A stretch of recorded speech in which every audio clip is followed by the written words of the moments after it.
Bismillahirrahmanirrahim. Wabihi nasta'in wa ala umuri dunya waddin.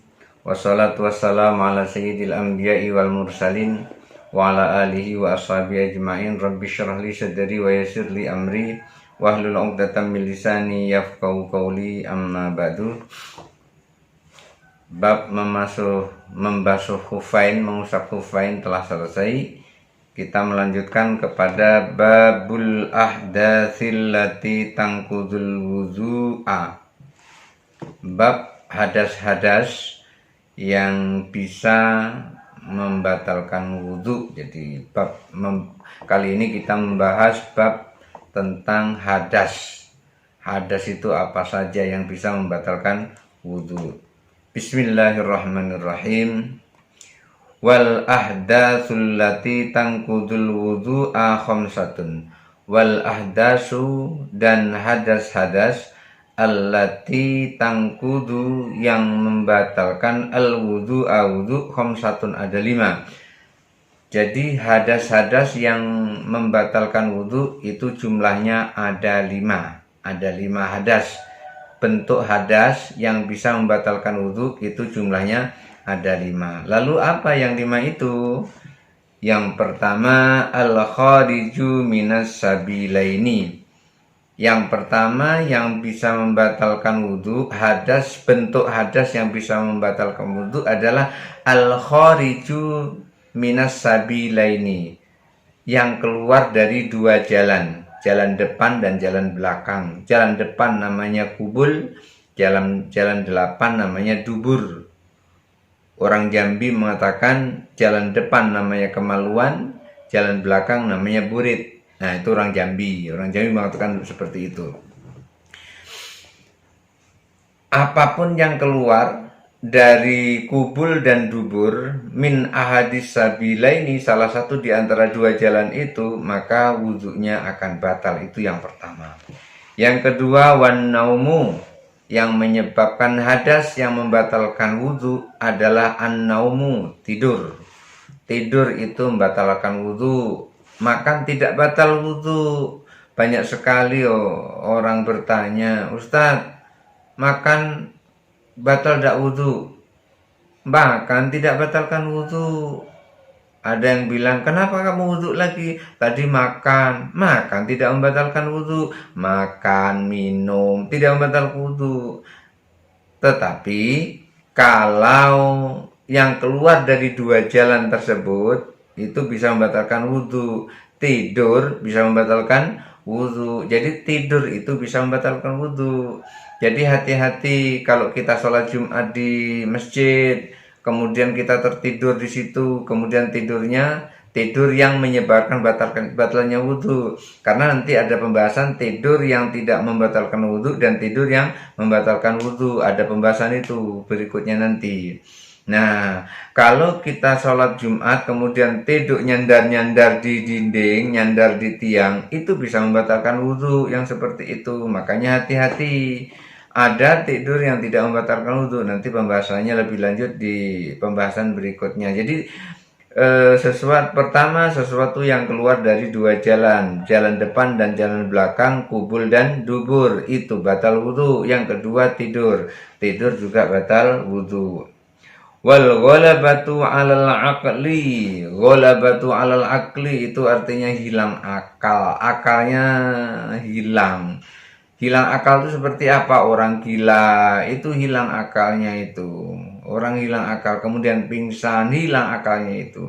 Jadi orang gila itu setelah ketika dia wudhu kemudian terus gila, betul-betul gila, hilang akalnya, maka orang itu kalau sadar sudah sehat itu kembali wudhu lagi. Atau misalnya lagi ada orang wudhu tiba-tiba pingsan, nggak ingat apa-apa, dia pingsan, dipanggil ndak nyaut, digoyang-goyang ndak bergerak, pingsan dia setelah wudhu, maka pada saat dia sadar wudhunya batal, dia harus berwudhu lagi. Jadi wal batu alal akli bi ghairin naumi. Jadi hilang akal yang bukan karena tidur. Tidur itu juga hilang akal. Artinya orang tidur itu nggak bisa diajak ngomong. Kalau masih bisa diajak ngomong itu belum orang tidur. Orang tidur itu nggak bisa berpikir. Kalau dia bisa berpikir berarti dia tidak tidur. Kemudian orang yang hilang akal karena bukan karena tidur, kan ada orang hilang akal karena tidur. Ini orang hilang akal bukan karena tidur, karena mungkin karena pingsan atau mungkin karena gila. Yang seperti itu ketika dia kembali lagi akalnya, maka orang seperti itu harus berwudu lagi. Walam sunnisai, kemudian selanjutnya yang menyebabkan batal wudhu itu adalah lamsun nisa'i, bersentuhan dengan perempuan, bersentuhan kulit dengan perempuan seperti itu tanpa ada alas. Kalau begini tidak batal karena ada alas. Ini bersentuhan kulit langsung seperti itu membatalkan wudhu. Bersentuhan antara laki-laki dan perempuan, tentunya laki-laki dan perempuan itu yang bukan muhrim, yang bukan mahram.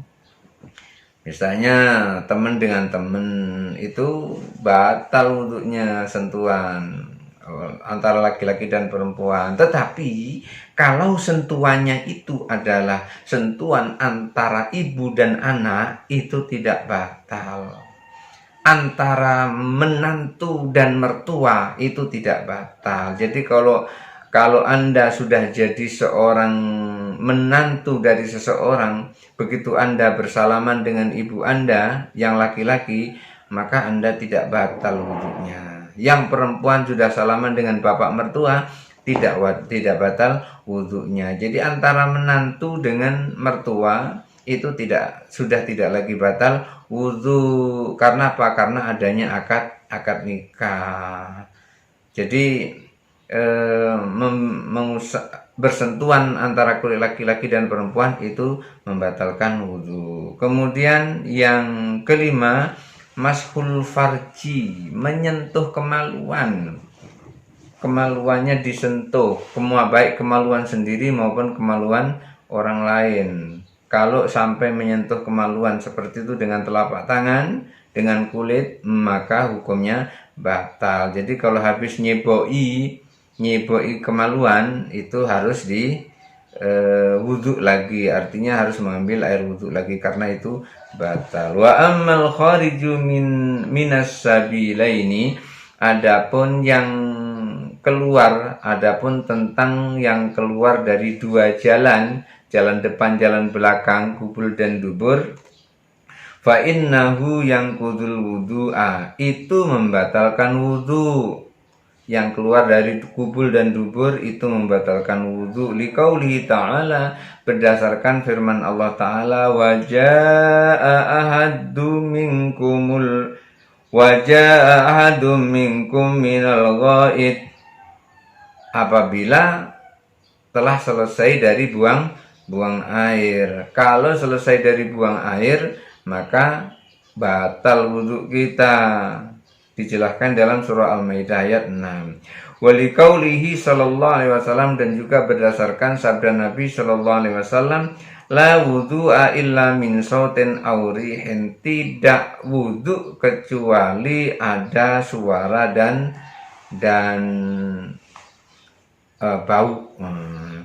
Jadi orang yang ketika dia berwudu kemudian ada suara dari buritnya nah, yang seperti itu batal wudhunya, yang seperti itu. Atau kemudian sudah berwudhu, suara tidak ada, cuman bus, terus kemudian bau, ada angin keluar, bau, terasa itu angin keluar tuh, udah itu terus bau. yang seperti itu juga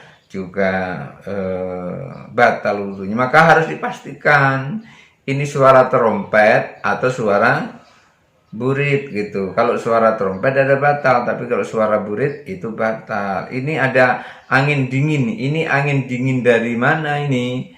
Dari dalam perut melalui dubur atau bukan? Kalau itu melalui dubur berarti batal wudhunya. Hadis ini diriwayatkan oleh Imam At-Tirmidzi dan Ibnu Majah. Fa idza isnadal mahraju al-mu'tadu, apabila disandarkan pada tempat keluar yang biasa, wantafaha dunal mu'tadi, lalu ada yang terbuka selain yang biasa. Jalan yang bolong itu kan yang biasa ada dua, itu kubul dan dubur, tapi ada jalan lain yang terbuka, misalnya begitu disebutkan ada jalan lain yang terbuka. Wantafahadunal ma'dani mahrajun, ada jalan keluar lain yang terbuka. Intaqadal wudhu'u bil khariji minhu, maka wudhunya pun batal apabila ada dalam lubang tersebut keluar sesuatu dari dalamnya, maka batal juga wudhunya. Selain yang dua tersebut, selain jalan yang normal, selain lubang yang normal, ada lubang lain, kemudian lubang itu mengeluarkan sesuatu dari dalam, maka batal wudhunya. Umpamanya ada orang tidak bisa berak, kemudian terus digali lubang di perutnya pakai selang, kemudian di selang itu keluar kotoran dari perutnya, buang hajat lewat situ, seperti itu batal wudhunya yang seperti itu, walaupun keluar kotorannya tidak lewat jalan belakang, yang seperti itu tetap batal. Li'annahu la budda lil insani min makhrajin yahruju minhul baulu wal ghaitu, karena setiap orang itu harus memiliki lubang untuk keluarnya kencing dan keluarnya kotoran. Dimanapun tempatnya keluarnya kencing dan keluarnya kotoran itu, ketika dia keluar tetap dia batal. Umpamanya keluar tai, keluar kotoran tuh lewat mulut, keluar dari situ, batal wudhunya. Atau misalnya keluar kencing lewat mulut, batal wudhunya.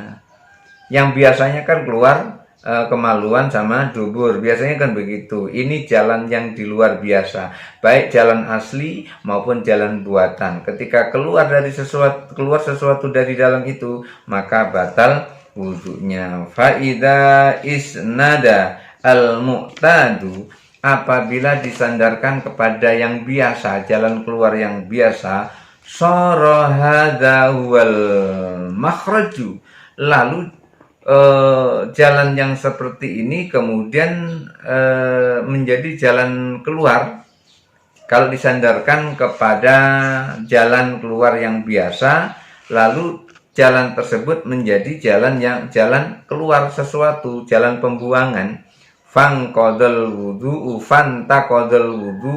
maka wudhunya akan batal, bil khariji minhu, dengan adanya sesuatu yang keluar dari dalam itu. Jadi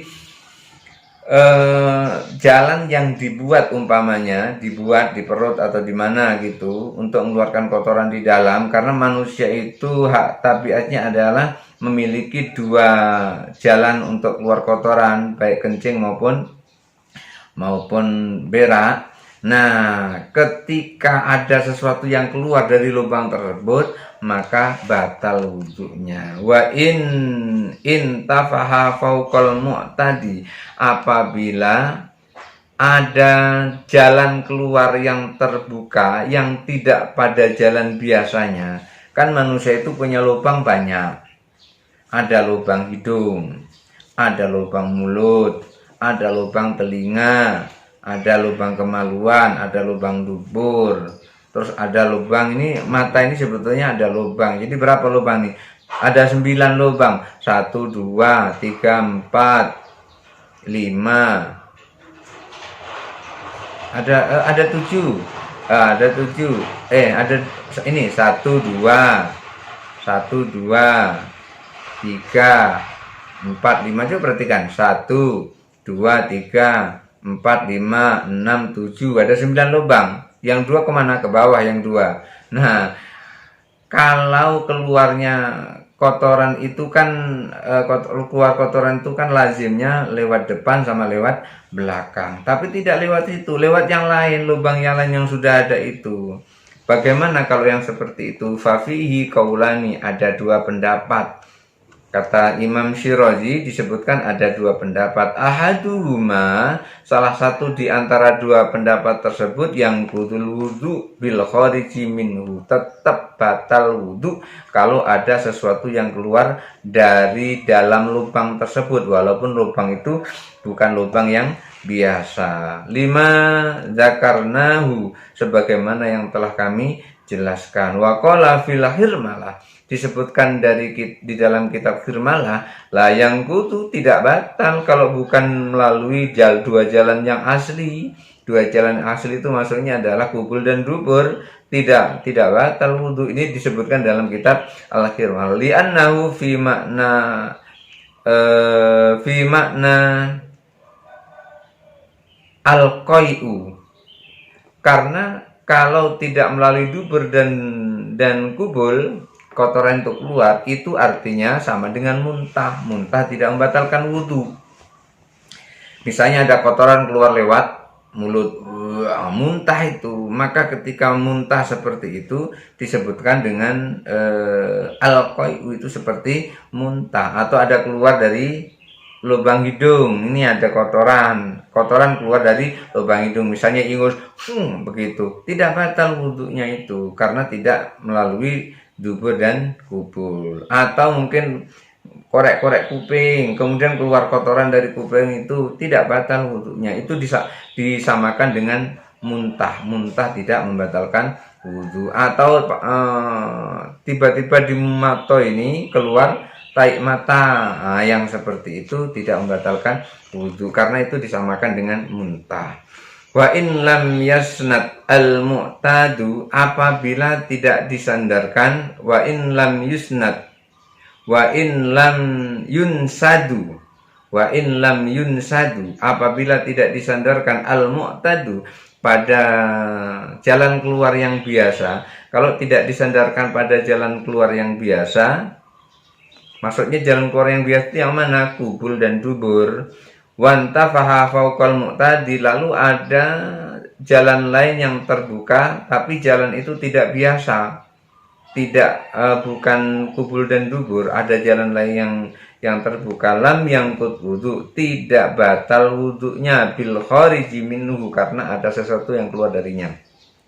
Jadi menurut kitab Al-Hirmalah ini, kalau ada sesuatu yang keluar dari lubang yang bukan biasanya keluar kotoran, keluar air kencing dan kotoran kita atau tai dalam bahasa kasarnya, maka yang seperti itu kalau tidak keluar dari 2 lubang itu, apapun yang keluar dari lubang itu selain dari lubang yang seharusnya untuk membuang kotoran itu, tidak batal wudhunya. Wa in kana dunal mu'tadi, kalau keluarnya itu bukan dari lubang yang biasa, di luar lubang biasa. Fafi wajhani, ada 2 pendapat. Ahaduma, yang pertama, la yang kudul wudhu. Misalnya ini ada lubang yang lain, atau perutnya berlubang kayak atau gimana begitu, yang seperti itu tidak membatalkan wudhu. Bil khariji minhu, dengan adanya sesuatu yang keluar dari lubang tersebut, mungkin yang keluar tuh ulat atau yang keluar apa dari lubang tersebut, tapi keluarnya, maka tidak batal wudhunya. Ini pendapat yang salah satu pendapat dari 2 pendapat. Jadi pendapat yang pertama, li'anna dzalika kal jaifah, karena yang seperti itu seperti bangkai, seperti sesuatu yang mati. Jadi karena yang seperti itu lubang itu berarti daging atau kulit yang ada di lubang itu dia adalah kulit mati, membusuk di situ. Fala yang kudul wudhu, maka yang seperti itu tidak membatalkan wudhu bima yakhruju minhu, dengan adanya sesuatu yang keluar. Umpamanya ada orang di perutnya ada segini lubang, dan itu lubang itu karena kulitnya rusak atau karena kulitnya membusuk, maka dia lubang, kemudian ada yang meleleh keluar dari dalam itu, ada nanahnya keluar di dalam itu, ada ulatnya keluar dari dalam itu tidak membatalkan wudhu yang seperti itu, karena dia bukan jalan yang biasa, jalan baru, dia jalan bukan jalan biasa, jalan baru. Wasani yang wudhu tetap membatalkan wudhu, pendapat yang kedua tetap membatalkan wudhu, li'annahu makhrajun yakhruju minal ghaiti fa huwa kal mu'tad, karena di situ adalah tempat keluarnya kotoran, maka itu seperti yang biasa. Jadi tadi begini, misalnya ada orang yang tidak bisa buang air, kemudian ketika dia tidak bisa buang air, dilubangi oleh dokter perutnya, sehingga di situ perutnya berlubang, lalu dia keluar dari situ. Pertama mengatakan batal, pertama mengatakan tidak batal karena itu bukan lubang yang biasa. Kemudian pendapat kedua mengatakan batal karena itu seperti jalan keluar kotoran yang biasa, sama dengan burit yang seperti itu. Maka yang seperti itu batal hukumnya. Atau misalnya membuat saluran kencing tapi tidak di lubang kemaluan, di lubang yang lain, maka ketika keluar dari situ pendapat pertama batal, tidak batal karena lubang buatan. Yang pendapat kedua tidak batal. Pendapat yang kedua batal. Pendapat pertama tidak batal karena itu lubang buatan. Pendapat kedua hukumnya tetap batal karena itu lazimnya membuang air di situ itu sama dengan tempat keluar aslinya, hanya dipindahkan begitu saja. Fa in adkhala fi ihlihi mubasaron wa akhrajahu au razaqa fihi syai'an wa kharaja minhu intaqadha wudu'uhu. Wa in adkhala, apabila seseorang memasukkan sesuatu di mana fi ihlihi, dia memasukkan sesuatu di tempat saluran, dia memasukkan sesuatu di tempat saluran apa? Saluran kencing umpamanya itu kan, di tempat saluran kan musbaron, bukan mubasarotan, musbaron. Wa in adkhala fi ihlihi, apabila ia memasukkan sesuatu ke dalam saluran, misalnya saluran kencing dimasuki sesuatu gitu. Musbaron, dimasukkan sesuatu itu karena itu saluran kencing, ya memasukkannya hati-hati, seperti kateter dimasukkan dalam saluran kencing, hati-hati. Wa akhrajahu, lalu ia keluarkan lagi, jadi sesuatu dimasukkan ke saluran kencing seperti kateter. Wa akhrajahu, kemudian ia keluarkan lagi. Au zaraqa fihi, atau dia keluarkan lagi, atau keluar dari saluran itu kotoran. Jadi ia masukkan sesuatu ke dalam lubang, kemudian dari lubang itu ada keluar kotoran, masukkan selang ya ke dalam lubang, kemudian dari dalam selang itu keluar kotoran, atau selangnya itu sendiri yang dicabut. Wa kharaja minhu, lalu kotoran itu keluar melalui selang itu, ingqadha wudu'nya juga batal. Jadi kalau ada orang yang dimasuki lubangnya itu dimasuki dengan selang umpamanya, itu urusan dokter itu yang bisa itu, seperti kateter. Maka ketika dimasukkan ke dalam kemaluan itu, begitu dimasukkan ada yang keluar melalui kateter itu, air umpamanya, maka disitu batal wudunya.